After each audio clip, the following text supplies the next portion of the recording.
La censura de prensa, la persecución a intelectuales, el allanamiento de mi casa en el Tigre, el asesinato de amigos queridos y la pérdida de una hija que murió combatiéndolos son algunos de los hechos que me obligan a esta forma de expresión clandestina después de haber opinado libremente como escritor y periodista durante casi 30 años. Él va a la cita ahí en la avenida San Juan, ¿cierto? Y a una cita, él va por solidaridad a una cita. Un muchachito que había trabajado con él en la estructura de inteligencia, le plantea que está sin vivienda, sin lugar donde meterse. Walsh le cree, le acepta la cita, va a la cita con este muchachito. Y este muchachito en realidad había sido destrozado en la tortura por el Tigre Acosta, por el grupo de tareas 332 de la Escuela Mecánica de la Armada. Y le había cantado al Tigre que él podía llegar a Rodolfo Walsh. Rodolfo viaja con el contrato de la casa clandestina que ocupaban con Dilia y viaja con un montón de cartas, un paquete de cartas que va a tirar de cartas a la Junta Militar que va a tirar desde los buzones. Ahí en la cita estaban agazapados para tratar de capturarlo vivo los hombres del grupo de tareas del grupo 332 de la Escuela Mecánica de la Armada con el siniestro jefe de inteligencia, el Tigre Acosta. Estaba Astiz, estaban todos los personajes más tenebrosos de la ESMA, porque claro, se trataba de un personaje central a capturar. Y ahí Rodolfo como que percibe algo, huele que la cita está cantada, que es una cita envenenada, ¿no? Y se vuelve, y cuando se vuelve ve a los tipos que están ya en posición de alerta como patearse. Astiz, por alguna razón, no se atreve a tirarse sobre él, a taclearlo, porque la técnica era un poco esa de Astiz, ¿no? Tirarse como un tacle. Y entonces Rodolfo medio se parapeta detrás de un árbol y saca la pistola Walter que llevaba acá, siempre en el cinto, saca la Walter, y el subcomisario Weber, de la Policía Federal, que integraba la patota, lo mata. Me llaman Rodolfo Walsh. Cuando chico, ese nombre no terminaba de convencerme. Pensaba que no me serviría, por ejemplo, para ser presidente de la República. Nací en Choel, que quiere decir corazón de palo. Mi padre era mayordomo de estancia. Tuvo 3er grado, pero sabía bolear avestruces. Hablaba con los caballos. Mi madre murió en medio de cosas que no amaba: el campo, la pobreza. El 36 fue el año de la caída. Empezó con un remate y terminó con un éxodo.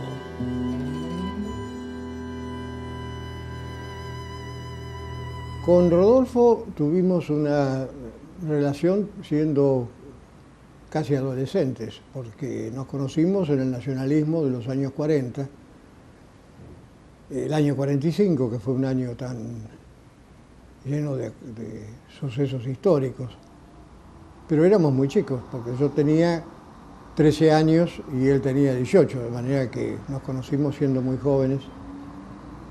Nos vimos, es decir, eran movilizaciones de jóvenes. El año 45 es el año en que se configura la candidatura presidencial de Perón, en que se discuten muchas cosas. Una noche asfixiante de verano, frente a un vaso de cerveza, un hombre me dice: hay un fusilado que vive. No sé qué es lo que consigue atraerme en esa historia difusa, lejana, erizada de improbabilidades. No sé por qué pido hablar con ese hombre. La parábola de Walsh, decía, es notable y empieza a salir de la candidez esa noche en La Plata, en que él estaba más preocupado por Quérez y Casablanca que por Aramburu y Rojas, si no recuerdo mal las palabras exactas que utiliza en Operación Masacre, y de golpe le dicen que hay sobrevivientes de una masacre. Y él piensa con la ingenuidad de la época, de las películas norteamericanas de clase B, donde el periodista a veces era como un detective y descubría a los criminales y demás, que él se iba a volver rico, que iba a ser famoso, que iba a generar una gran expectativa contando la masacre y diciendo nada menos, tengo uno de los sobrevivientes de la masacre. No sabía que le iba a ocurrir todo lo contrario, que iba a ser ocultado, silenciado y finalmente perseguido por contar la masacre. Pero bueno, ahí se lanza y descubre los 7 sobrevivientes de la masacre, los va descubriendo sucesivamente, va aprendiendo el oficio mientras lo hace, se anticipa 7 años a Truman Capote en la creación de lo que los norteamericanos llaman el New Journalism, el nuevo periodismo, o sea, la literatura de no ficción, o como la llama Tom Walsh también, la literatura bajo presión, que es fantástico, o sea, la narración de hechos verídicos con las técnicas de la narración novelística. Pero después sé, miro esa cara, el agujero en la mejilla, el agujero más grande en la garganta, la boca quebrada y los ojos opacos donde se ha quedado flotando una sombra de muerte. Me siento insultado. Y Braga me cuenta su historia increíble. La creo en el acto. Hace Operación Masacre y tiene que cambiar de nombre, y tiene que andar perseguido, y tiene que andar escondido, y tiene que andar con un viejo revólver 38 al cinto, y ya deja de ser el corrector de pruebas de Hachette, el ingenuo escritor de Variaciones en Rojo. Ya comienza el camino, la crisálida empieza a abrirse hacia Mariposa, y comienza el camino que lo va a llevar a ser Rodolfo Walsh, plenamente, que incluso lo va a llevar al martirio de Rodolfo Walsh, al momento final del sacrificio. He completado prácticamente mi investigación del caso Libraga y he escrito un libro sobre el tema. Ante la dificultad de encontrar editor, lo estoy publicando en la revista Mayoría. Esas notas aparecen firmadas, de modo que, previamente, me he ausentado de casa. La primera noticia que yo tengo de Walsh y de su obra es a partir de Operación Masacre. Me sentí rápidamente identificado con un libro que defendía a los humillados, a los perseguidos, a los sin derechos. El primer suceso que me hace pronunciar políticamente es lo que sucede a partir de Operación Masacre. Ahí se me caen un montón de vendas e ilusiones. Los recuerdos de mi padre, sobre todo los recuerdos infantiles, se relacionan con esa ciudad de La Plata, con esa casa que fue nuestra casa compartida, con mi madre, con mi hermana mayor, que era esta casa tan especial porque allí funcionaba la escuela de ciegos. Había una gran cocina donde había una mesa muy grande donde almorzaban los chicos de la escuela, y allí también almorzaba mi padre, mi madre, que era la directora, y nosotras que éramos las hijas de la directora. Bueno, esos son los recuerdos más fuertes. También el golpeteo de las teclas de la máquina de escribir manual.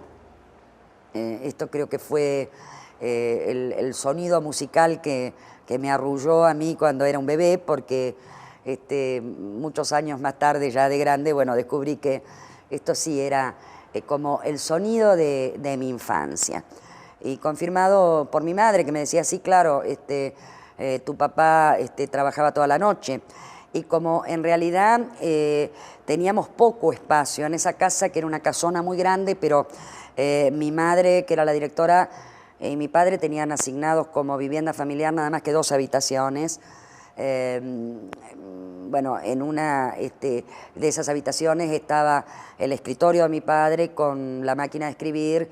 Él se quedaba toda la noche escribiendo, y en uno de los costados de la habitación estaban las camas de mi hermana y la mía. O sea que bueno, hemos pasado esas noches con ese sonido arrullándonos. Ese también es un recuerdo de mi primera infancia. Y el año 58 hacemos algo en conjunto, que es la comisión investigadora del asesinato del abogado Marco Satanowski, que era el abogado del diario La Razón, y que es asesinado en su despacho de abogado por un comando que indudablemente tenía origen oficial. Es decir, se trataba de presionar al dueño del diario La Razón para que entregara sus acciones al control del Servicio de Inteligencia del Ejército, que en esa época estaba a cargo del general Juan Constantino 40. Esta investigación se hace por una doble vía.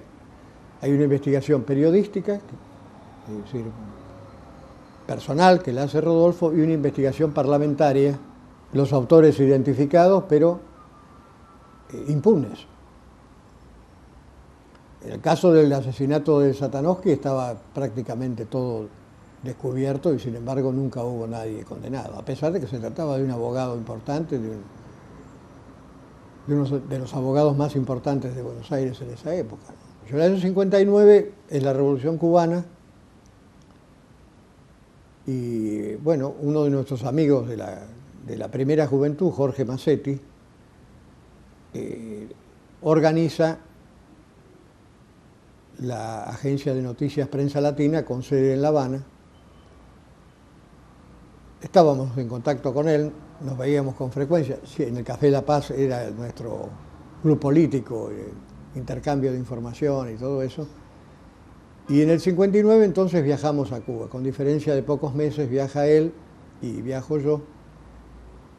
Y nos hacemos cargo de una parte de la construcción de la agencia, es decir, Rodolfo organiza los servicios especiales de la agencia, entendido servicios especiales como las notas firmadas y el material de procedencia extranjera, y yo me hago cargo de uno de los turnos de redacción como secretario de redacción. Walsh era uno de los, fundamentalmente en la agencia en estos primeros tiempos, había periodistas de casi todos, de muchos países de América Latina, pero en particular la mayor cantidad eran argentinos y cubanos, porque el primer director de la agencia, Ricardo Massetti, era un buen periodista argentino que lógicamente conocía mucho mejor a los periodistas argentinos que a los de otros países latinoamericanos. Entonces, Walsh era uno de ellos, pero descollaba. Cada uno de estos periodistas argentinos tenían sus características. Las características físicas y espirituales de Walsh eran muy suyas, pero eran las propias de un intelectual, de un buen escritor como era él, un buen periodista como él era. Era su físico, era un hombre delgado, de mediana estatura, con gafas, hablar pausado, de hablar en tono moderado.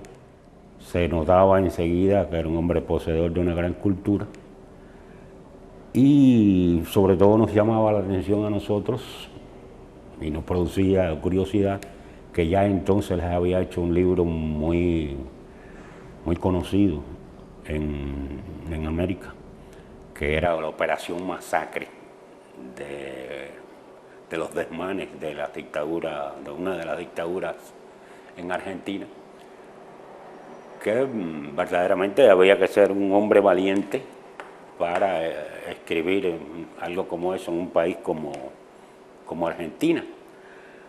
Él daba un hombre valiente, pero no nos podíamos imaginar que era un hombre tan osado como lo fue.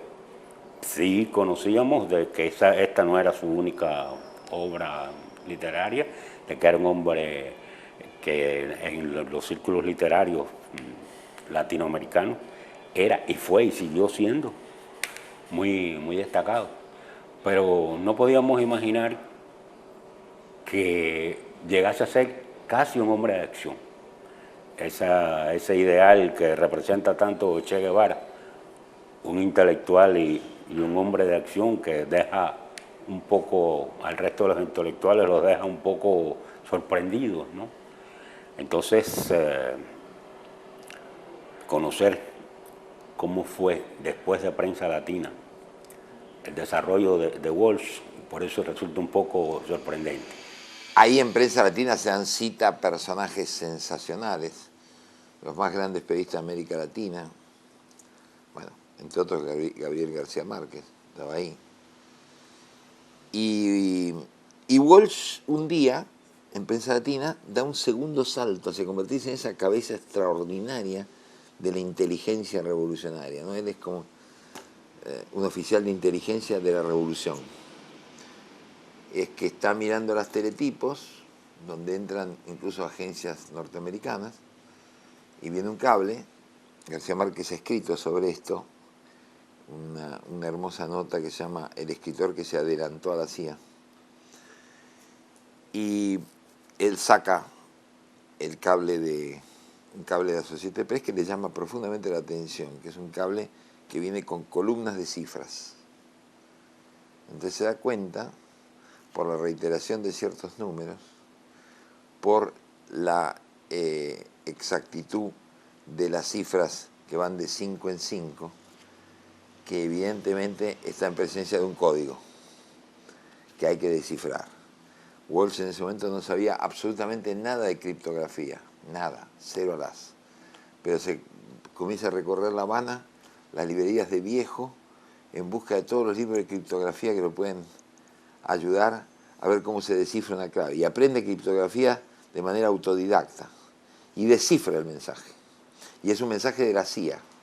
Es un mensaje que viene de Guatemala y va hacia Estados Unidos, hacia la central de la CIA en Langley, Virginia, donde desde una hacienda en Guatemala, donde se estaban entrenando nada menos que los 1.200 mercenarios que después participan en el ataque de Bahía de los Cochinos en Playa Girón en 1961. Entonces, Walsh alerta a la seguridad cubana y a la inteligencia cubana, a Massetti, a través de Massetti, del Che Guevara, alertan a la seguridad cubana de que está preparándose una invasión contra Cuba. Comencé a trabajar muy joven al triunfo de la revolución en Prensa Latina.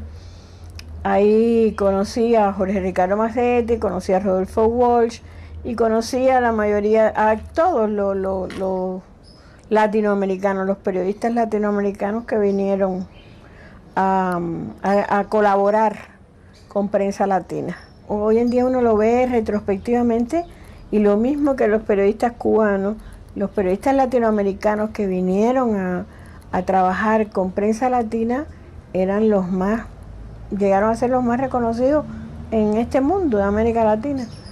Y entre ellos vino Rodolfo. Trabajó fundamentalmente, o sea, se hizo como una dirección dentro de Prensa Latina donde se trabajaba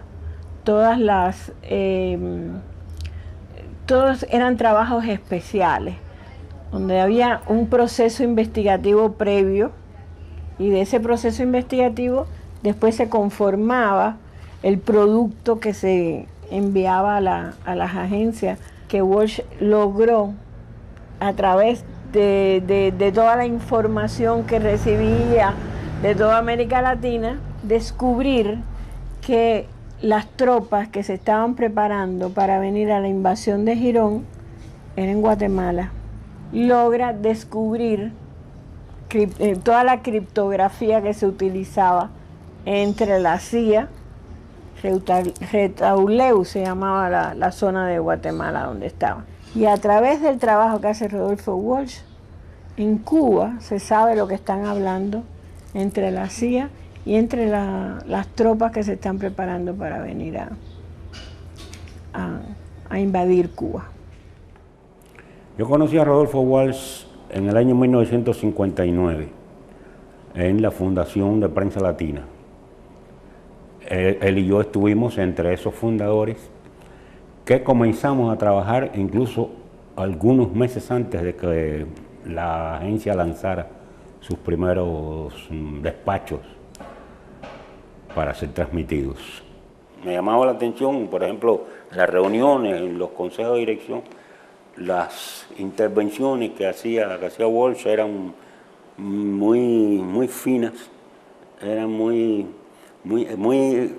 no era una cosa de hablar demasiado, pero era hablar, las palabras que decía eran una economía de palabras, pero muy certeras siempre, con una facilidad para ir al centro de los asuntos, que es una muestra también de inteligencia.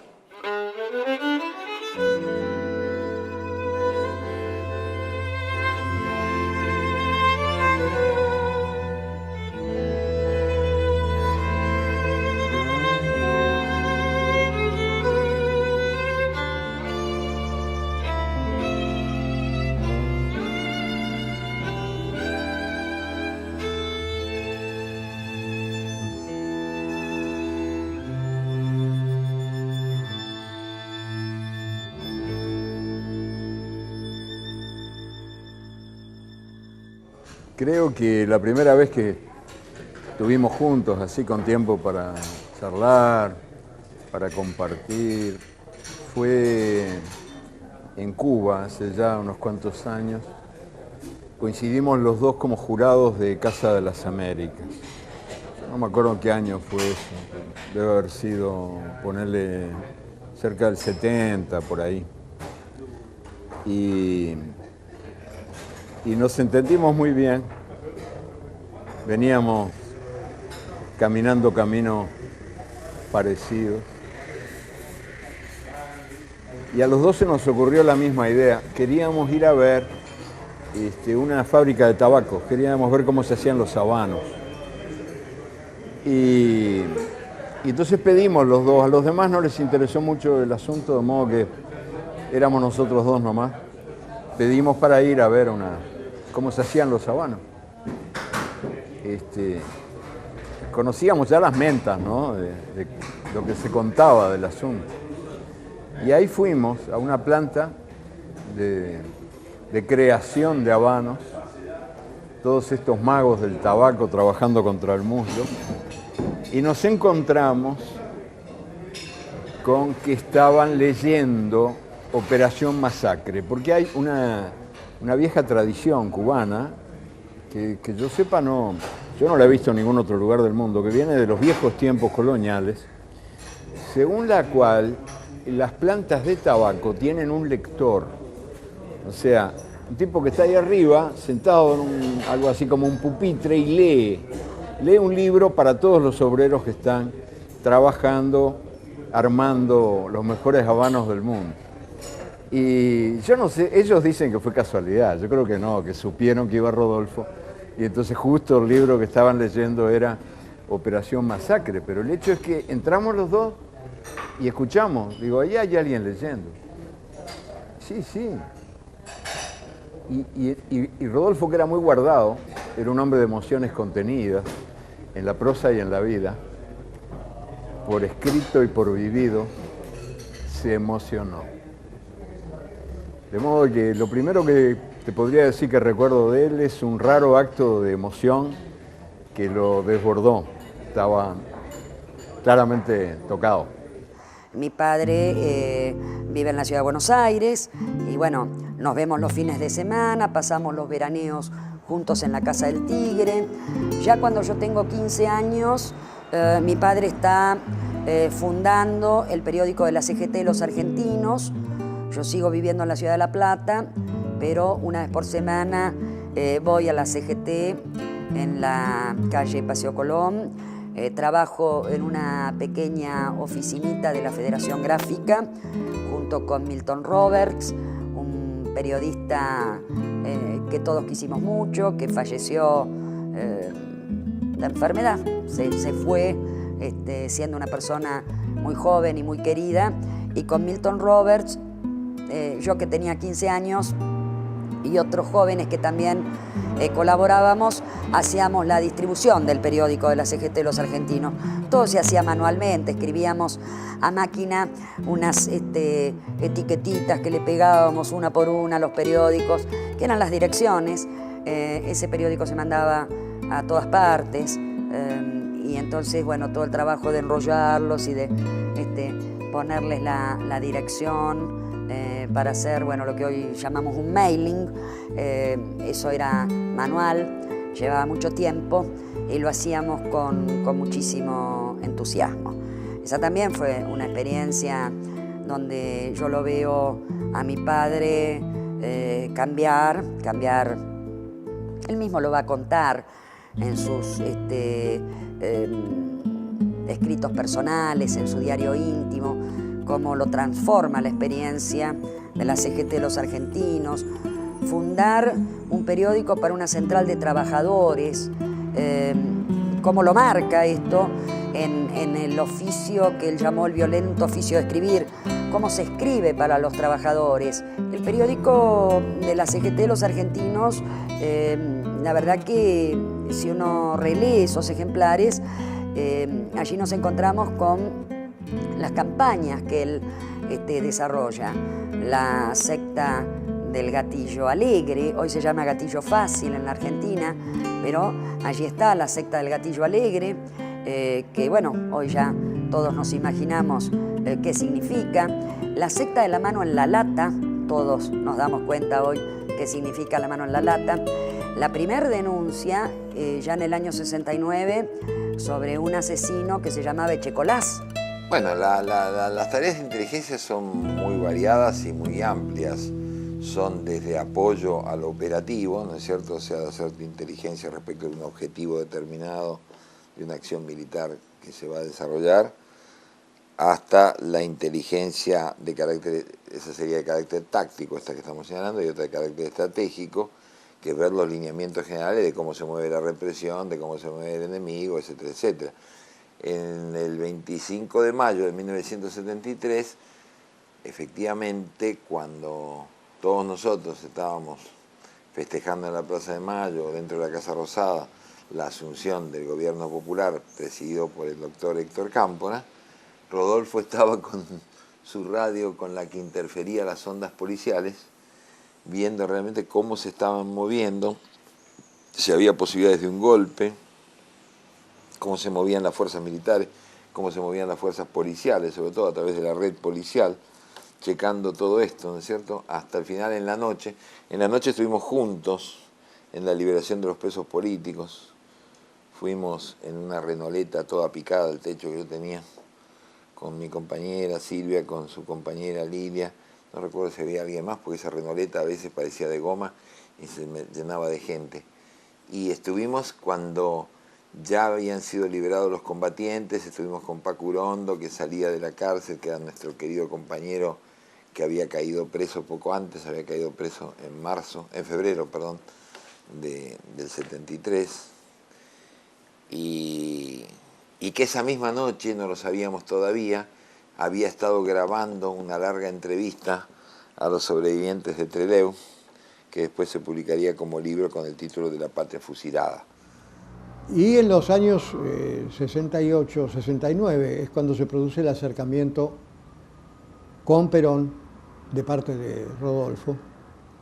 Rodolfo viaja a Europa, lo ve a Perón exilado, y ahí se produce esta asociación de Rodolfo para producir el semanario de la CGT de los Argentinos. Semanario al cual me convoca, por supuesto.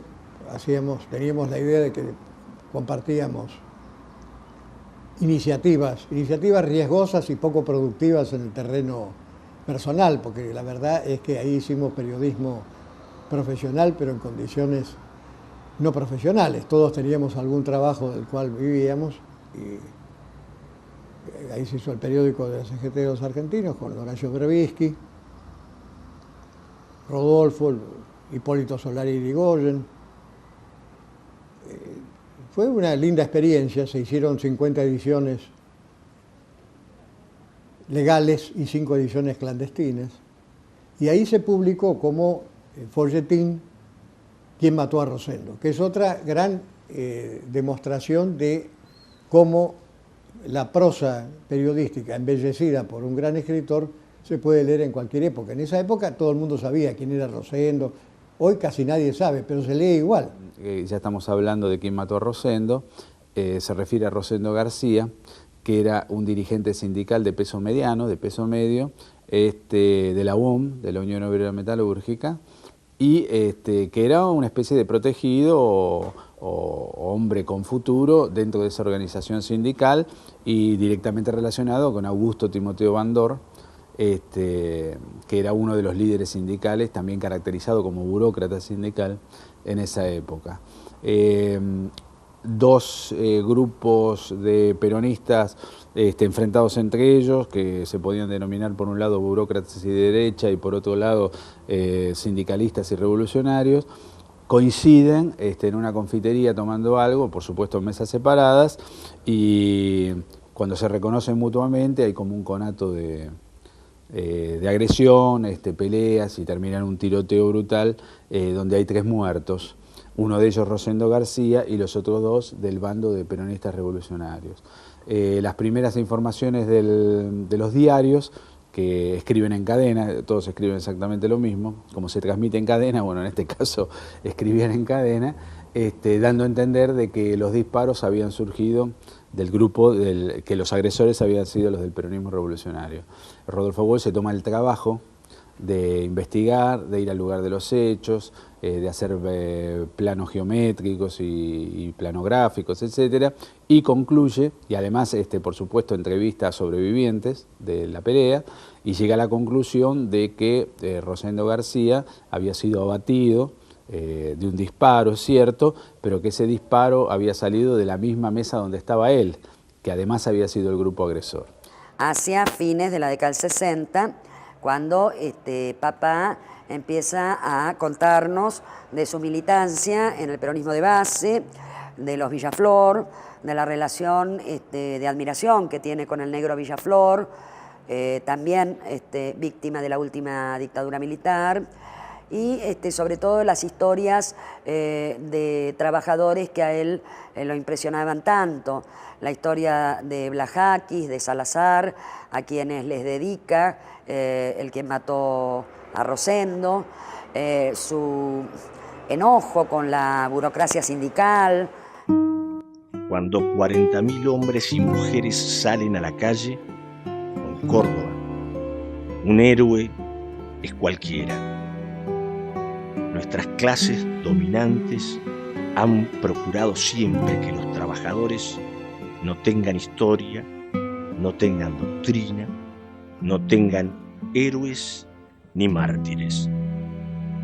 Cada lucha debe empezar de nuevo, separada de las luchas anteriores. Yo creo que Rodolfo es un hombre con una carga ética muy densa, muy profunda, y que su ética con relación al periodismo lo lleva naturalmente a la militancia, porque en esa búsqueda de la verdad, o sea, el Che decía que la verdad es revolucionaria, y bueno, Rodolfo entra a la revolución a través de la búsqueda de la verdad. En su búsqueda implacable de la verdad hasta las últimas consecuencias, pasa naturalmente a la militancia. Es decir, pasa naturalmente del periodismo y la literatura a la militancia, porque descubre, entre otras cosas, algo que él no sabía antes, que es que el régimen no castiga a los asesinos, a sus asesinos, los premia, los protege y los premia. Descubre eso con Operación Masacre, entre otras cosas. Y eso lo va llevando naturalmente a la militancia, y esa militancia se va profundizando. A partir de la experiencia de la CGTA, esa militancia por la verdad, esa búsqueda de la verdad, ya no solo es individual y se da con sus libros firmados por Rodolfo Walsh, sino que pasa incluso a ser anónima. Él se funde en la masa, él pasa a un periodo nuevo de ascesis, digamos, y incluso desaparece. Él va a retomar su nombre recién al final, en la carta de un escritor a la Junta Militar. Ahí ingresa en un largo periodo colectivo, de construcción colectiva, que será primero con la CGTA y luego casi naturalmente con las organizaciones armadas, en primer lugar las Fuerzas Armadas Peronistas. ¿Por qué? Porque todos nosotros, como generación, llegamos a la conclusión en un momento determinado que lo que llamábamos el sindicalismo de liberación, que podía ser la CGT a nivel nacional, los sindicatos de Córdoba, Citrac y Citram, etcétera, etcétera, tenían un tope, tenían un techo estructural que es el propio techo que da el sindicalismo, y que hacía falta el Partido Revolucionario, es decir, que hacía falta la organización revolucionaria que condujera, ¿no es cierto?, hacia la liberación nacional y social de la Argentina. Rodolfo comienza a vincularse con la FAP, comienza en la estructura de inteligencia de la FAP, de las Fuerzas Armadas Peronistas, y después va a pasar de la FAP, naturalmente casi, a través de las propias estructuras en las que él militaba, a la FARC, las Fuerzas Armadas Revolucionarias, que son la organización que nace primero como organización de apoyo de la guerrilla del Che en Bolivia, que después, digamos así, se peronizan, que ingresan al movimiento peronista a través de un célebre documento que se publica en la revista Cristianismo y Revolución. Y Rodolfo pasa también de la estructura de inteligencia de la FAP a la estructura de inteligencia de la FARC.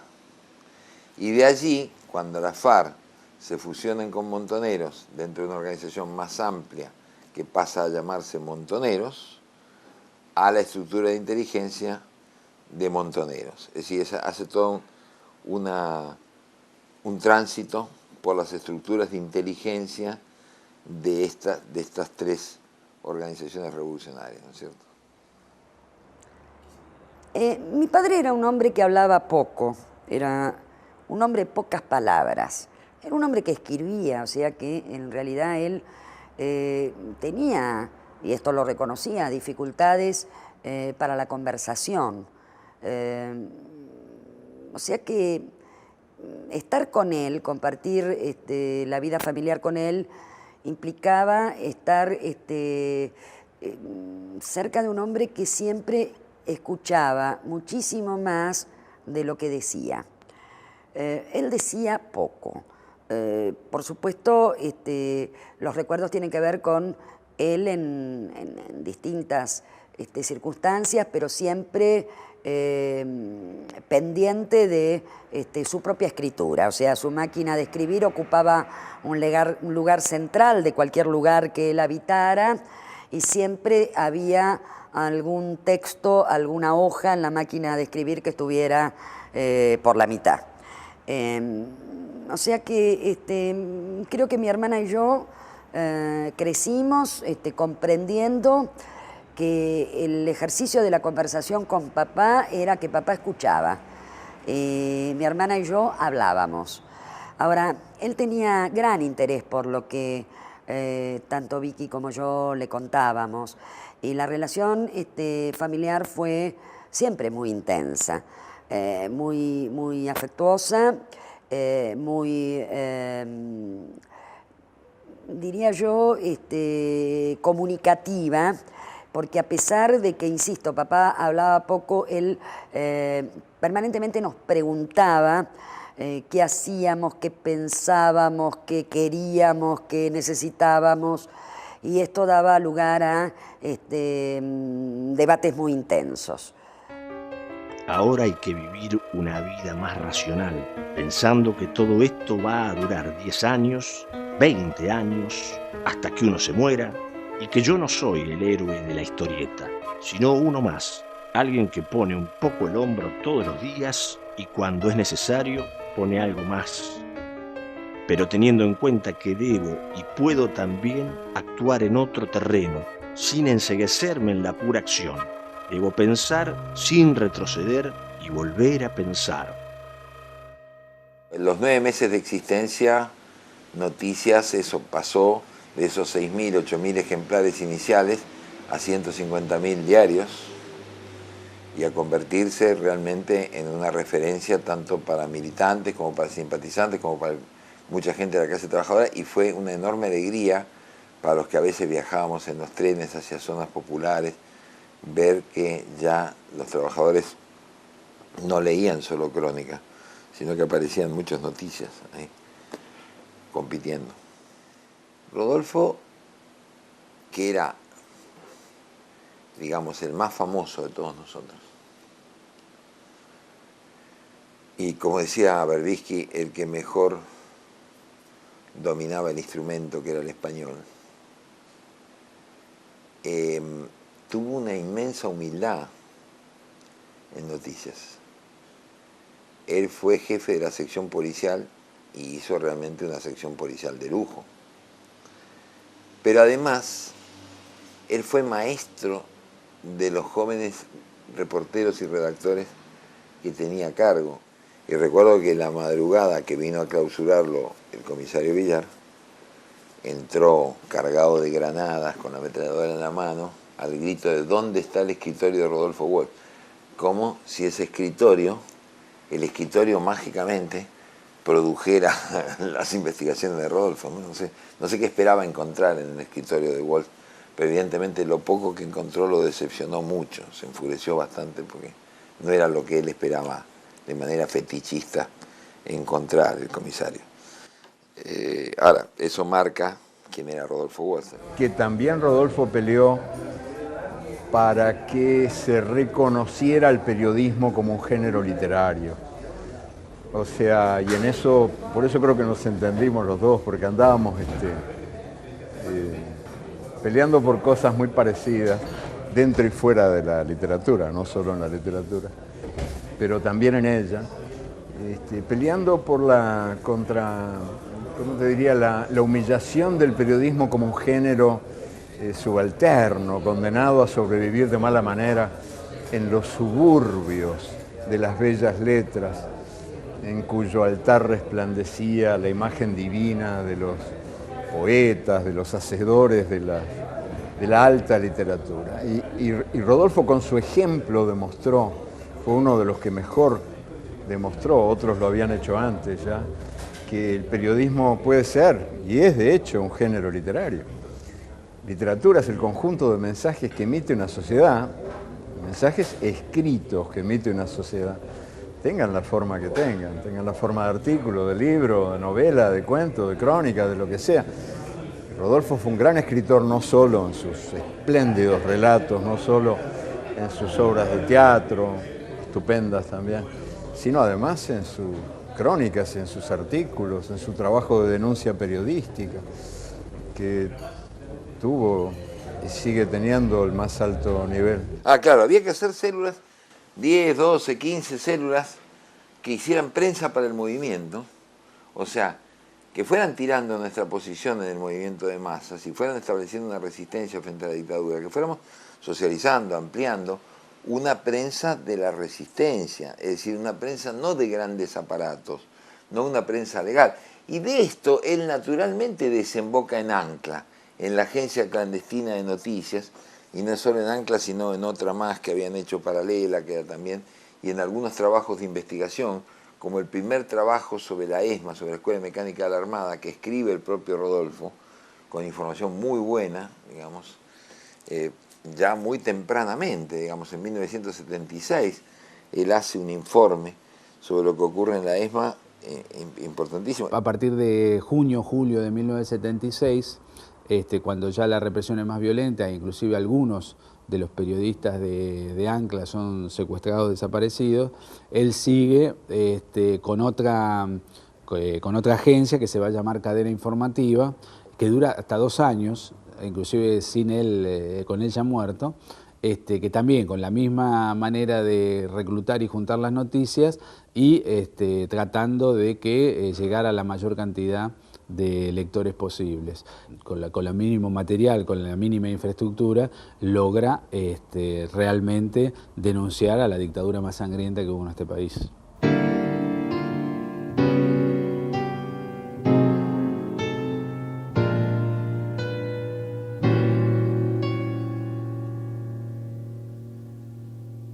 La clandestinidad se para. Yo no sabía, para mí fue una revelación tardía, muchos años más tarde, ya en el exilio, en el 79, enterarme de los papeles críticos de Walsh hacia la conducción de la organización. O sea, venía el horror, la máquina del horror y la muerte, encabezada por Videla, Macera y Agosti, estaba ya en marcha y iba a arrasar todo lo que se le pusiera enfrente. También iba a arrasar a esa locomotora que pretendía ser la conducción nacional, que intentaba obstruir el camino de la otra locomotora gigantesca que venía a 200 kilómetros por hora y que se la llevó puesta, digamos. O sea, era obvio que la organización no iba a poder resistir el embate de un aparato muchísimo más fuerte si simplemente hacía una guerra de aparatos. Y empiezan tiempos durísimos. En marzo del 76, el golpe. En septiembre del 76 asesinan a mi hermana y en marzo del 77 matan y desaparecen a mi padre. Los últimos meses de la vida de mi padre, desde la muerte de mi hermana, son durísimos. La verdad que mi padre transmite y además escribe sobre la convicción que él tenía de que se venía la gran operación Masacre, que esto era un genocidio, que nos estaban matando a todos, que la derrota era una derrota política, que había que reconocerla. Escribe los documentos críticos a la conducción de la organización Montoneros. Yo estos documentos los leí muchos años después, cuando se difundieron. Sin embargo, yo escuché a mi propio padre decir lo que allí está escrito. Era una enorme derrota, que los gravísimos errores que se estaban cometiendo nos estaban llevando a una situación posiblemente que no tenía retorno, y su dolor, su desesperación, su angustia por ver si lograba, plantear una postura que pudiera revertir un final que estaba prácticamente anunciado, lo que él llamaba la patrulla perdida. Nos estamos convirtiendo en una patrulla perdida. Él llamó a su conducción, la conducción de la organización Montoneros, a reconocer la situación terrible en la cual se encontraba la propia organización. Por supuesto, esto no implicaba dejar de luchar contra la dictadura, sino una lectura política de la situación, y en ese momento lo encuentra el grupo de tareas de la Escuela de Mecánica de la Armada, que lo puede encontrar en una emboscada, en una cita cantada, y lo asesinan y lo desaparecen. Pero hasta el último segundo de la vida de mi padre fue un militante. En el momento en que lo asesinaron pertenecía a la organización Montoneros, no se había ido de la organización, pertenecía a la agrupación Montoneros, y para ser justos, incluso con quien nos enseñó el oficio de periodistas y el oficio que se compromete con la verdad de los hechos, hay que decir que él hasta el último momento de su vida fue un militante. Con el golpe militar, él es uno de los primeros que se da cuenta que hay que abandonar la lucha frontal contra la dictadura, es decir, no enfrentar un ejército a otro ejército, porque evidentemente, como dirían los muchachos, se pierde por goleada, sino evidentemente tratar de hacer, volver, como él dice con sus palabras, volver a la resistencia, a la vieja resistencia peronista, dejar el fusil y el combate abierto para refugiarse en el mimeógrafo, que era la manera de escribir que se usaba en esa época, llevado al tiempo de él, ancla y cadena informativa, y en vez del fusil usar los caños, que los caños eran a su vez lo que eran las bombas caseras que se ponían en aquellos lugares para amedrentar a los funcionarios de la dictadura de turno. Entonces él se da cuenta de, como digo, que hay que volver a ese enfrentamiento artesanal, si se quiere, primitivo, pero donde todo el pueblo va a estar mucho más seguro y menos expuesto.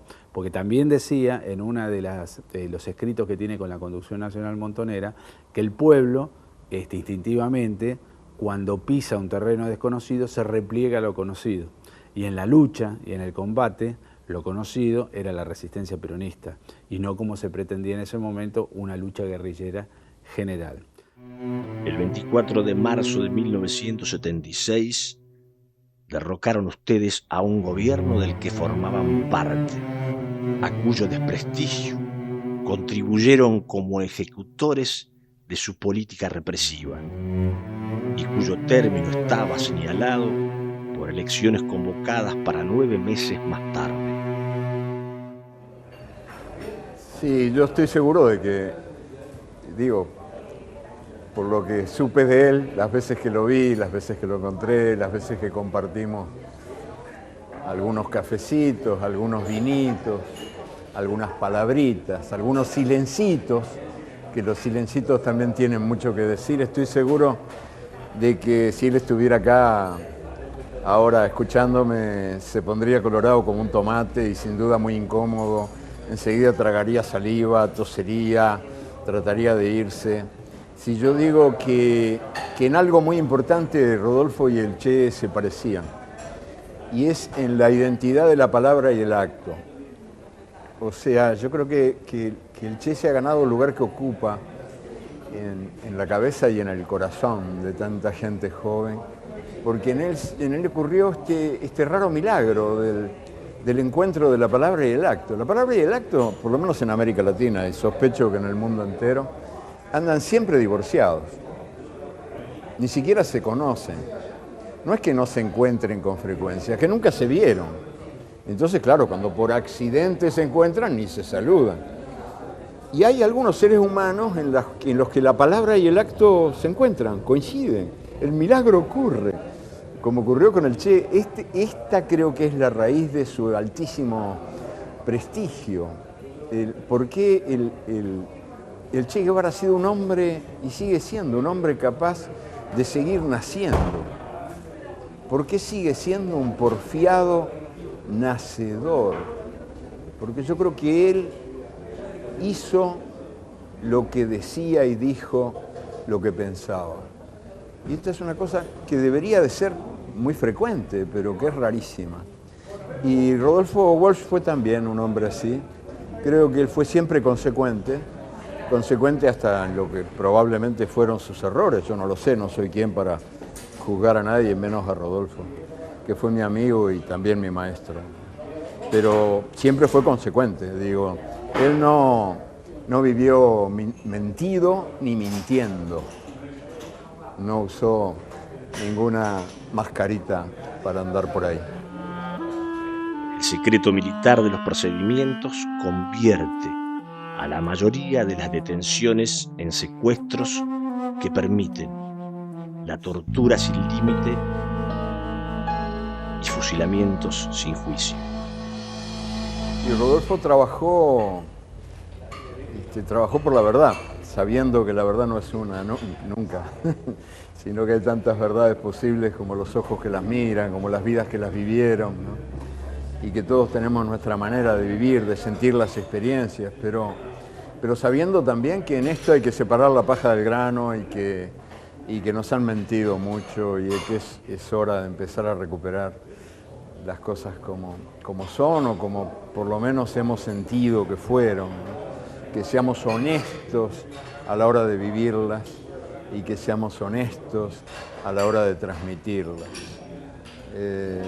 Y creo que en eso Rodolfo fue un gran maestro, no solo por el coraje con el que supo ver lo que fue como fue, aunque doliera, y a veces, por cierto, que duele mucho, sino además por su alto talento para transmitirlo, para transmitir el horror con belleza, lo que suena muy paradójico, cómo el horror puede ser bello. Bueno, pues si la realidad, que es siempre mitad maravilla y mitad espanto, mitad horror y mitad hermosura, no puede ser transmitida con sentido de la belleza, no llega al lector. Se convierte en toda esta pésima, plumbea literatura de parroquia, hecha con las mejores intenciones, pero que no despierta a nadie, que al revés contribuye a dormir a los despiertos, ¿no? Y la literatura de Rodolfo, en cambio, yo estoy seguro de que resucita a los muertos. Por eso no hay que leerla en voz alta en los cementerios, porque se arma un lío tremendo. Mediante sucesivas concesiones al supuesto de que el fin de exterminar a la guerrilla justifica todos los medios que usan, han llegado ustedes a la tortura absoluta, intemporal, metafísica, en la medida en que el fin original de obtener información se extravía en las mentes perturbadas que la administran para ceder al impulso de machacar la sustancia humana hasta quebrarla. Cuando asesinan a mi hermana, 29 de septiembre de 1976, eso fue un golpe terrible para mi padre, por supuesto para mí. Vicky es mi única hermana. Yo estaba embarazada de mi hijo Mariano. La verdad que bueno, fue terrible. Yo me encuentro con mi padre muchas veces para conversar sobre cómo afrontábamos esto que nos ocurría, y entonces, bueno, hablamos sobre la militancia, sobre Montoneros, sobre lo que cada uno pensaba que estaba ocurriendo.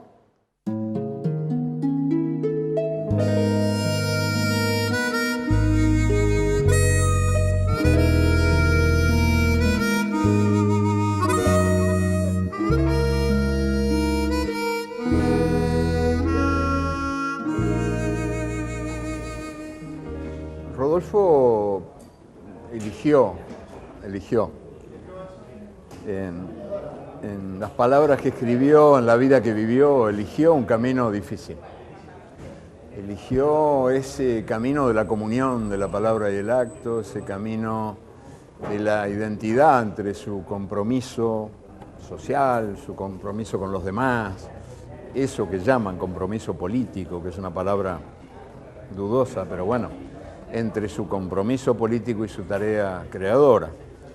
Y decidió, o se le dio con toda naturalidad, que no había ninguna frontera, que la tal frontera era una gran mentira. Y él fue el mismo siempre, el mismo cuando escribía cuentos, cuando escribía obras de teatro, cuando escribía crónicas de denuncia, o cuando participaba de la militancia activa como participó durante tanto tiempo y de un modo tan intenso. Y yo creo que pagó las consecuencias, digo, él lo supo, eso no le importó nada, supo que eso no iba a contribuir a la campaña por el levantamiento de su propia estatua, digo, son actitudes muy humanas y por lo tanto bastante enemigas del bronce y del mármol, y creo que él se cagó en eso, que se le importaba un carajo, para decirlo clarito. Y lo bien que hizo en cagarse en eso, porque el arte, cuando es verdadero, no tiene edad ni tiene apuro.